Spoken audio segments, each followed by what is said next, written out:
এই বিষয়টি তো আসলে একটি মীমাংসিত সত্য এবং শহীদ প্রেসিডেন্ট জিয়াউর রহমান নিজে 26শে মার্চ 1972 সালে নিজে একটা আর্টিকেলে তিনি লিখেছিলেন কিভাবে তিনি আসলে উই রিভল্ট কথাটি যে বললেন সে প্রেক্ষাপটে লিখেছিলেন, যেটি আবার পরবর্তীতে রিপাবলিশড হয়েছিল উইকলি বিচিত্রাতে 1974-এ ইন্ডিপেন্ডেন্স ডেতে। তো এরপর আবার সেই বক্তব্যটা সামনে আনা এবং এখানে উনি বলছেন যে জামাতে আমির বললেন যে এটা কর্নেল অলি আহমেদ বলেছেন উই রিভল্ট। এটা আপনার কাছে কি মনে হয় শহীদ প্রেসিডেন্ট জিয়াউর রহমানকে খাটো করে ইতিহাসকে বিকৃত করে এইভাবে এই কথাটা বলার মানে তিনি কেন বললেন? একটা জিনিস হচ্ছে আমি আমার পার্টি আমরা মনে করি যে মেজর জিয়াউর রহমান অর্থাৎ শহীদ প্রেসিডেন্ট জিয়াউর রহমান ওই সময় তৎকালীন মেজর তিনি আসলে স্বাধীনতার ঘোষণা দিয়েছেন। এটার জন্য আমরা অনেক বছর ধরে ফাইট করছি। মানে এখন তো অনেকে নতুন নতুন বিএনপি সাজতে চায়, তো তারা হচ্ছে গিয়ে এখন খুব জিয়াউর রহমান প্রেমী, খুব খালেদা জিয়া প্রেমী।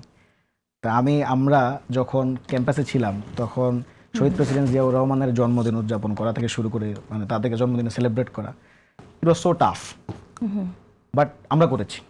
তো এখন নতুন বিএনপি সাজতে যাবো অনেকে অবশ্য আমাদের চেয়ে বেশি জিয়া প্রেমী আর কি।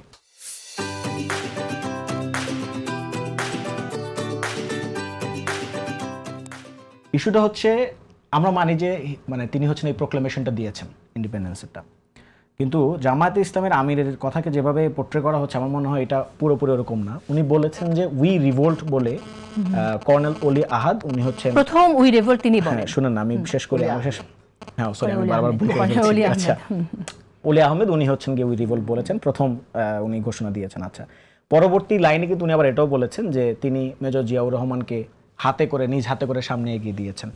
এবং এই যে বয়ানটা মানে এই বয়ানটার মধ্যে দিয়ে আপনি কি পাচ্ছেন যে কর্নেল অলি আহমেদ এখানে মূল হিরো, তিনি উই রিভোল্ট বলেছেন, তিনি জিয়াউর রহমানকে সাথে করে সামনে এগিয়ে দিয়েছেন? I don't think so. আপনি এভাবে দেখা ঠিক না, কারণ এটা তো ধরেন উই রিভোল্ট অলি আমি বলি এইটা উনি বলছে না। প্রথম কথা হচ্ছে আমাকে না, অফ কোর্স আপনি বলতে পারেন আল্লাহ বলছে লা ইলাহা ইল্লাল্লাহ মুহাম্মাদুর রাসূলুল্লাহ। আপনি যদি লা ইলাহা শুনেন পরে ইল্লাল্লাহ না শুনেন তাহলে তো অর্থ বা মিনিংই চেঞ্জ হয়ে যায়। না আপনি বলেন, আমি শুনি। আমি বললাম এখন আপনি আমাকে শেষ করতে দেন না। আমাকে শেষ করতে না দিলে তো দর্শকরা বিভ্রান্ত হবে। আপনি বলেন।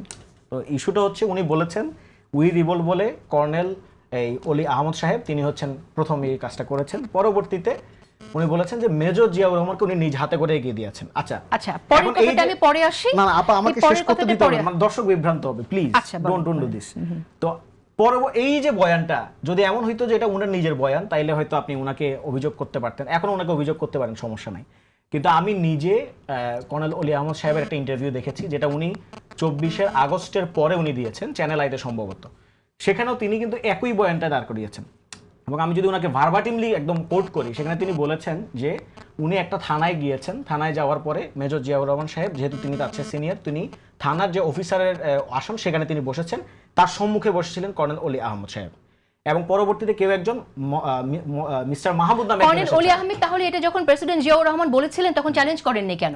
প্রেসিডেন্ট জিয়াউর রহমান যখন 1972 আর্টিকেল লিখেছিলেন তখন তিনি কেন চ্যালেঞ্জ করেন যে উই রিভোল্ট আপনি বলেননি আমি বলেছি? That you may ask to colonel Oli Ahmed, not me. না ইতিহাস তো কর্নেল অলি আহমেদ এর আগে আরো লেখা হয়েছে। আপনি আরেকবার কর্নেল অলি আহমেদ এবার অলি আহমেদ বলেন এই যে উই রিভোল্ট সে বলছে। আমরা যদি না একটা আমার তো কথা আপনি স্পষ্ট করেন অলি আহমেদ না এখন বলছে আপনি কি উপস্থাপক? আপনি উপস্থাপক না, আপনারা যেভাবে কথা বলছেন মানে আপনিও কথা বলছেন উনিও কথা বলছে, তা আমার তো কথা তো খেয়ে হারে ফেলবে। আমি যে জিনিসটা বলতে চাচ্ছি আমি বারবার বলছি ইতিহাস বিকৃত করে, তাহলে ভাই আমাকে আপনার এই টক শো ছেড়ে আমাকে উঠতে হবে আপা, আমার কোনো অপশন নাই। না আপনারা বারবার আমি যখন কথা বলতে যাই আপনারা কেন বাধা দিচ্ছেন? আমি তো আপনাকে বললাম প্রুফ আছে, উইথ প্রুফ বলছি আমি।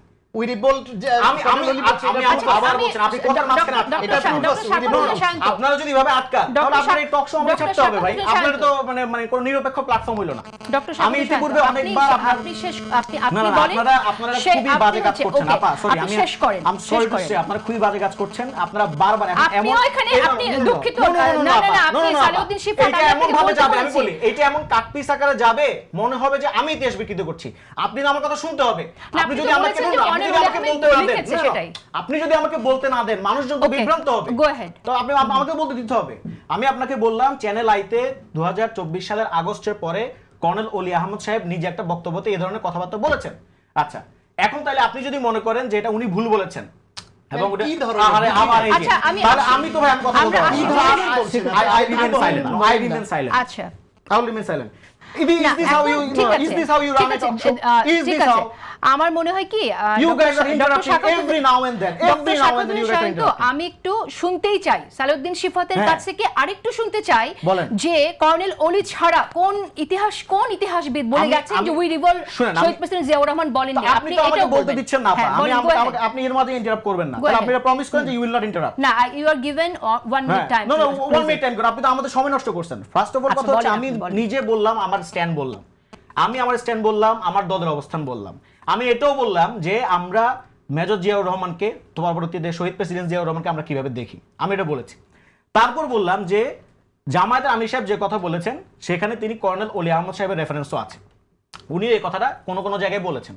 তাহলে আপনি যদি এই কোয়েশ্চেনটা আস্ক করতে হয় তাহলে আপনি এই কোয়েশ্চেনটা আস্ক করবেন, আমাকে তো বলতে দিতে হবে। কোয়েশ্চেনটা আস্ক করবেন আপনি জামাতের আমির সাহেবকে অথবা জামাতের কোনো রিপ্রেজেন্টেটিভকে, এবং কোয়েশ্চেনটা আস্ক করবেন হচ্ছে কর্নেল অলি আহমদ সাহেবকে, যে তিনি একজন মুক্তিযোদ্ধা হয়ে সো কল, আপনারা যেভাবে বলছেন তিনি একজন মুক্তিযোদ্ধা হয়ে সো কল ইতিহাস বিকৃতি কিভাবে করলেন, এটা আপনারা কর্নেল অলি আহমদ সাহেবকে কোয়েশ্চেন করেন। না, না না না, তো okay. আমাকে এই কোয়েশ্চেনটা করেন না। আমি সিম্পলি বললাম যে আমি নিজে আমার অবস্থান ব্যক্ত করছি, প্রথমে অবস্থান ব্যক্ত করছি, এরপর আমাকে বারবার আপনারা ঘুরে ঘুরে ঘুরে ঘুরে একই জায়গায়, আমার তো মানে হয় না। আচ্ছা, এখন আমি বলি আপনাকে কিন্তু বলা হয়নি যে আপনি কেন বলেছেন। No, no, no, বা no, no, আপনারা আমি বারবার বলি, দেখেন, আমরা আপনারা interrupt করে করে- no, no, শুনেন প্রসঙ্গটা আপা। নিয়ে কথা বলছি আপা, সালাউদ্দিন শুনেন, শিফাত, আমি- সেখানে আপনি যেমন কিভাবে talk show করেন, দেখেন, আপনি যেমন talk show করেন। কিভাবে দেখেন সেটা জানতে চেয়েছি। হ্যাঁ, আমি তো সেখানে বলেছি, আমি আপনাকে প্রথমে বলেছি আমি কিভাবে দেখি, আমি আপনাকে বলেছি আমার দল কিভাবে দেখে, তারপর আপনাকে বলেছি জামাতের আমির সাহেব যে কথাটা বলেছেন সেটার রেফারেন্স কর্নেল অলি আহমদ সাহেবের একটা কথায় আছে, একটা ইন্টারভিউতে আছে, শুধু একটা না, দুই একটা ইন্টারভিউতে আছে। Okay, আচ্ছা, তো আপনাকে তো আনসার okay, দিলাম, done. Thank you so much. এরপর আপনারা বারবার এটাকে ঘুরে ঘুরে এমন একটা ভাইব তৈরি করছেন যে সালাউদ্দিন- আমি ইতিহাস বিকৃতি করছি। না, আপনি দ্যাট ইজ ইতিহাস- সো আনফেয়ার, না, too much unfair. Salauddin Shifat, আপনি এখানে একটাবারের জন্য আমি আপনাকে বলিনি যে আপনি No, no, no, ইতিহাস আপনারা- বিকৃতি করছেন। না, না, এটা ভাই এটা বলেছে। আপনি করেন না। আমার কথার মাঝখানে ভাই বলেছে। আচ্ছা, ওকে, আমি আমি আমি পরে বলবো। না, আপনি আমার বলেন, time আসলেই বলবো। আপনি ঠিক আছে, পরে আরো বলেন, আমার- আরো সময় আমার নেন। একটা